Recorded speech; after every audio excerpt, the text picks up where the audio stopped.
So ఈ రోజు నేను యోగా గురు అరుణాదేవి గారి యోగాశ్రమం మాదాపూర్లో ఉన్నాను. మనందరికీ తెలిసిందే కదా, ఇక్కడ అనేక రకాల మెడిసినల్ ప్లాంట్స్ ఉంటాయి. సో ఈ రోజు అయితే మనం మునగాకు గురించి తెలుసుకుందాం. చెప్తూ ఉంటారు కదా, మునగాకు తింటే 200 రకాల జబ్బులే తగ్గిపోతాయని. సో మరి మునగాకులో ఉన్న ఆరోగ్య రహస్యాలు ఏంటి, ఎటువంటి అనారోగ్య సమస్యలను తగ్గిస్తుంది, మరి ఏదైనా అనారోగ్య సమస్యతో బాధపడుతున్నప్పుడు దీన్ని ఎలా తీసుకోవాలి, వివరాలు తెలుసుకుందాం. ఈరోజు మనతో పాటు ఉన్నారు యోగా గురు యోగిని అరుణాదేవి గారు. అరుణాదేవి గారు నమస్తే. నమస్తే అండి. అనేక ఆరోగ్యానికి సంబంధించిన విషయాలు, సో ముద్రలతో ఎలా తగ్గించుకోవాలి జబ్బుల్ని, యోగాతో ఎలా తగ్గించుకోవాలి, కషాయాలు ఎలా ప్రిపేర్ చేసుకోవాలి, సో ఆరోగ్యవంతంగా జీవించడం ఎలాగా, ఎటువంటి కెమికల్స్ వాడకుండా అని చెప్తూ ఉన్నారు. సో ఈ రోజు అయితే చెప్పండి మేడం, మునగాకు గురించి చెప్తూ ఉంటారు 200 రకాల జబ్బుల్ని తగ్గిస్తుందని. సో మీరేం చెప్తారు దీని గురించి?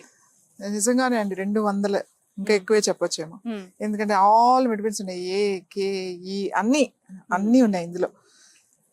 ఈ మునగాకు ఎంత ఉపయోగం అంటే, మనం తీసుకున్న టీ లేకపోతే జ్యూసెస్ ఇవన్నీ కూడా ఇంకా మేము ట్రీట్మెంట్ లో కూడా వాడతాం ఇవి.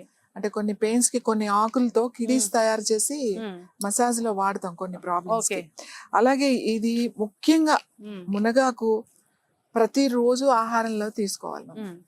విటమిన్ డెఫిషియన్సీ ఉన్న వాళ్ళు కానీ, ముఖ్యంగా ఇప్పుడు మనం వైరస్ బారిన పడి ఆల్రెడీ మనం కరోనా ఈ వైరసెస్ వచ్చి ఈ వైరల్ ఫీవర్స్ వచ్చి తగ్గిన వాళ్ళకి, ఇంకా ఫీవర్ దగ్గర 1-2 సంవత్సరాలు అయినా కూడా నీరసం మాత్రం ఎవరికి తగ్గట్లేదు. అసలు చాలా మంది చెప్తూనే ఉన్నారు, వచ్చి తగ్గిన 2 సంవత్సరాలు అయినా కానీ ఇంకా నీరసం ఉంటూనే ఉంది. ఇంకా డయాబెటీస్ లెవెల్స్ పెరుగుతున్నాయి, యాంగ్జైటీ పెరుగుతుంది, తర్వాత చాలా వీక్ గా ఉంటున్నాము, పెయిన్స్ వస్తున్నాయి, కాల్షియం డెఫిషియన్సీ వస్తుంది, విటమిన్ డి తగ్గుతుంది, ఇవన్నీ ఉన్నాయి. కాబట్టి ఇది మన ఆహారంలో తీసుకోవాలి. మనకందరికి తెలిసిన విషయం ఏంటంటే, ఇవి మామూలుగా మనం పప్పు మునగాకు వండుకుంటాం, ఆకుకూరలాగా, పాలకూర తోటకూర లాగానే వండుకుంటాం, అది అందరికి తెలిసిందే. ఇంకా ఏంటి అంటే, ఎవరికైనా సైట్ అంటే ఆల్రెడీ స్టార్ట్ అయింది, కొంచెం స్పెట్స్ పెట్టుకుంటున్నారు అనుకున్న వాళ్ళు ఈ ఆకు ఎంతో అవసరం లేదండి. ఇదిగో ఇన్ని ఆకులు చాలు, ఇన్ని ఆకులు చాలా, కొంచెం ఆకులు, ఒక 2-3 క్యారెట్స్ అంతే.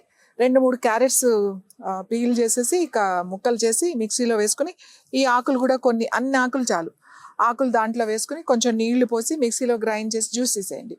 జ్యూస్ తీసి మంచిగా వడపోసేసేయండి, ఒక క్లాత్లో వేసి వడపోసి పిండేసి, మీకు ఒక చిన్న గ్లాస్ జ్యూస్ వస్తుంది. మీరు వాటర్ ఎంత వేస్తే అంత జ్యూస్ వస్తుంది. సో ఆ జ్యూస్ రోజు తాగండి.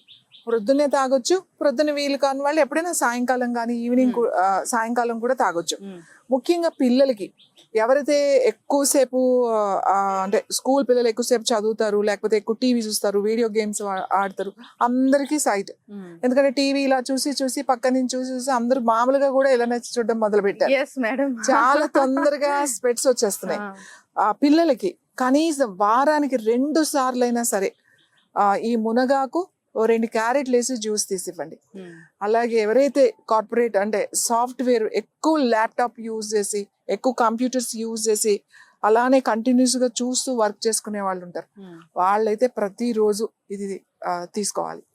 ఇలా తీసుకోవడం వల్ల సైట్ పెరగకుండా ఉంటుంది. ముఖ్యంగా కళ్ళకి చాలా చాలా మంచిదండి, కళ్ళకి ఇది. ఇంకా డయాబెటీస్ ఉన్న వాళ్ళకి, ముఖ్యంగా థైరాయిడ్ ఉన్న వాళ్ళకి, హైపర్ ఆర్ థైరాయిడ్ ప్రాబ్లమ్స్ ఉంటే గనక ఈ జ్యూస్ చాలా బాగా పనిచేస్తుంది. థైరాయిడ్ ప్రాబ్లం ఉన్న వాళ్ళు ఏం చేస్తారంటే, ఎన్నో ఆకులేదు, ఇన్ని ఆకులు చాలు, ఈ లేత ఆకులు కదా, ఇన్ని ఆకులు తీసుకుని కడిగేసి కొంచెం చిన్న రోళ్ళు ఉంటాయి కదా, అట్లా దంచి ఇట్లా జ్యూస్ ఇలా చేత్తో ఇట్లా జ్యూస్ అంటే 1 టీ స్పూన్ చాలు మీకు. రోజు పొద్దున్నే ఖాళీ కడుపుతో ఆ చిన్న టీ స్పూన్ డైరెక్ట్ గా మీరు తీసేసుకోవచ్చు. థైరాయిడ్ బాగా కంట్రోల్లోకి వస్తుంది అలా తీసుకోవడం వల్ల. సో మునగాకు పప్పు తినటం వల్ల, ఇంకా మునగాకు మన జనరల్ హెల్త్ ఉపయోగపడాలి. రోజు ఈ మునగాకు ఏం తాగుతాము, చేదుగా ఉంటుంది, మా వల్ల కాదు, పిల్లలు ఇష్టపడరు. దీన్ని కారం చేసుకోవచ్చు, కూర వండుకోవచ్చు. మన పాలకూర తోటకూర అలా వండుకుంటాం అలాగే, అంటే కాకపోతే ఏం కలపకుండా, టమాటో అట్లాంటివి ఏం వేయకుండా ఈ కొన్ని ఆకులు మాత్రమే తీసుకుని, అన్ని ఆకులు తీసుకుని కొంచెం ఒక ఉల్లిపాయ, కొంచెం పచ్చిమిరపకాయ, మనం తాలింపు వేసుకుంటాం కదా, ఎండుమిరపకాయ అట్లా వేసేసి పాలకూర ఎలా మగ్గనిస్తాము అలానే ఉల్లిపాయ ముక్కలు పెద్ద పెద్దవి కోసుకుని అట్లా మగ్గనిచ్చి తింటే చాలా బాగుంటుంది. ఇంకా దీన్ని పొడి కింద చేసుకోవచ్చు. రోజు ఈ ఆకులు తీసుకుని వెళ్ళి ఏం వేయకుండా ఒట్టి బాండీలో వేసి కొంచెం సేపు వేపించండి. అంటే రంగు మారకుండా స్మెల్ మాడకూడదు, అది తెలిసిపోద్ది మీకు, పొడి పొడిగా అవుతుంది అనమాట. ఫస్ట్ ముద్దగా అవుతుంది, ఇలా తీసేస్తూ ఉంటే పొడి పొడిగా అవుతుంది. వేయించిన తర్వాత మనం మామూలుగా ఏదైనా కారాలకి ఎండుమిరపకాయ, కొంచెం ధనియాలు, జీలకర్ర వేయిస్తాం కదా, అవి కూడా విడివిడిగా వేయించి మామూలు మిక్సీలో వేసేసుకోవడమే.